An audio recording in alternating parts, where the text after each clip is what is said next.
Hi, I'm Celeste Duffie, author of The Backwards Way to Move Forward.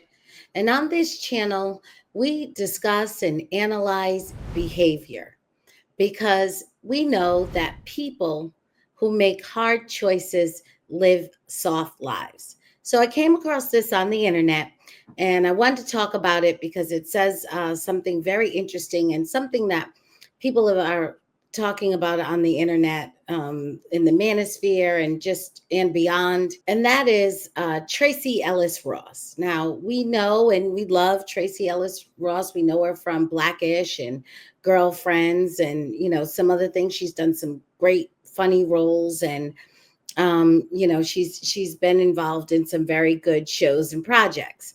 However, personally, as of late, Tracy Ellis Ross for the last couple of years has been publicly letting us know that she's happily single. And her latest iteration of telling us how happily single she is she's got a new show. I'm not sure on what network this show airs on, but she's got a new show called Solo Traveler. And in this clip, she's talking about how she prepares to travel.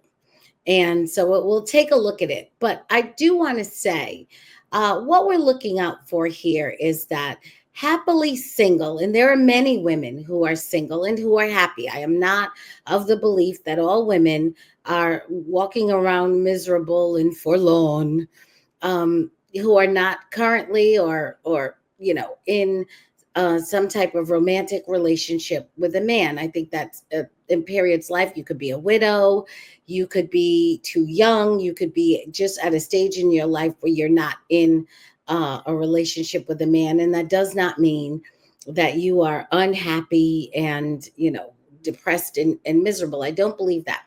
But I do believe that there is a difference between happily single and healthily single. Everybody who's single isn't single for healthy reasons. And so let's check out Tracy Ellis Ross, because I'm not sure she knows the difference between happily single and healthily single. And in fact, this clip is a little bit of a clue into that, because the title of this clip is called Bring It All. Okay, let's take a look. Person who wants like one choice. Because what if like on that day, in that moment, when I'm going to get my margarita and I thought I wanted to wear this, I'm like, I don't feel like this. I feel like this. What if all of a sudden you're like, you know what, on this vacation, I'm not bringing any sexy clothes. I'm not bringing any heels. I'm not bringing anything that's going to make me feel like va-va-va-voom or like a sexual revolution. And then all of a sudden, you lock eyes with your soulmate. Or a person that is totally worthy of a sexual revolution. Do you know what I mean? You gotta have the clothes. Okay, so let's talk about this a little bit. Clearly, this is someone who, although she apparently has a destination because she's going on a trip, she is absolutely directionless. She is someone who is describing, what if I don't feel like this, or I want that, or she is absolutely describing someone who is living from minute to minute. In this minute, I feel like this. And in that minute, I feel like that. So I have to have everything and bring everything, because I never know what minute might show up. And when that minute shows up, I've got to be available to respond. You are not in control of your life if this is how you are moving through life. And God forbid, this is just how she's going on a trip. This is a pleasure trip. This is not, this isn't something that's going to be difficult and hard to do.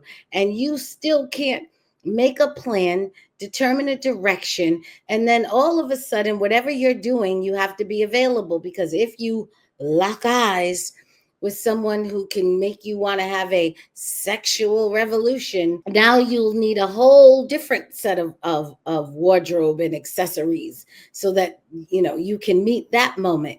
I think that this is the way people who are very lonely talk. And when I say lonely, I don't define loneliness as being in a state without a romantic or committed relationship with a man.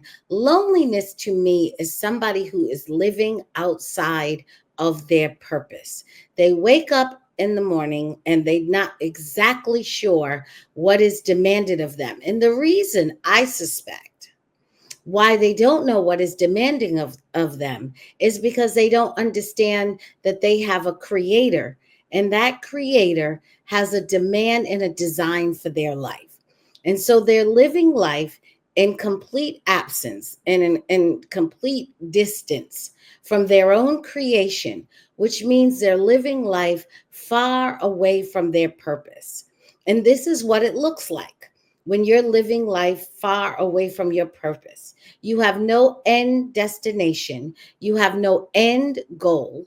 And what you are doing is going from minute to minute, trying to determine how you feel and how to react. You're never proactive, you're always reactive. You are not happening to your life, you are letting your life happen to you.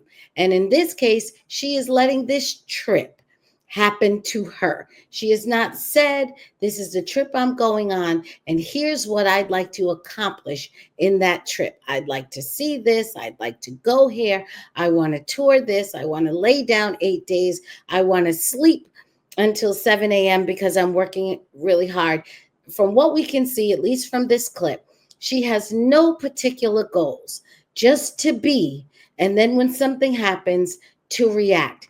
That is a incredibly lonely way, particularly for women, but also for men. Incredibly lonely way to live life. And you will search and search and search, and God forbid, search until you go into the ground, never knowing what you were here for, who gave you a purpose, and even having the ability to decide whether or not you want to honor that purpose, because you don't know what it is, because you don't know who he is. And that is unhealthily single. I don't care what you think. You are not happily single. You are unhealthily single. And that's really too bad. And it's really a shame, because she's a talented person. She seems to be, I know she has a company with her hair care line. She seems to be a very bright person. She seems to be a hardworking person. She has a lot of gifts at her disposal, but it seems like she's throwing them in the wind. And so let that be the lesson. People who make hard choices live soft lives.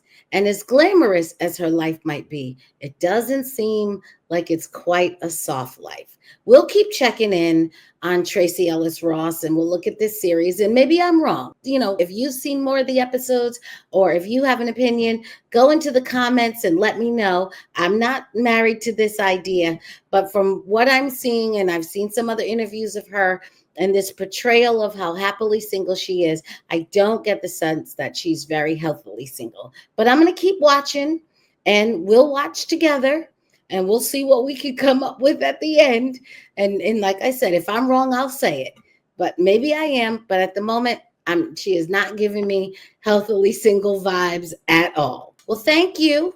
Thank you for visiting the channel, for watching this video. Please like, share, subscribe, and come back to the channel. I'll be doing more posts like this on behavior, really looking at the choices people make. Because again, people who make hard choices live soft lives, and we can all learn a lesson from them when they make bad choices. Bye-bye.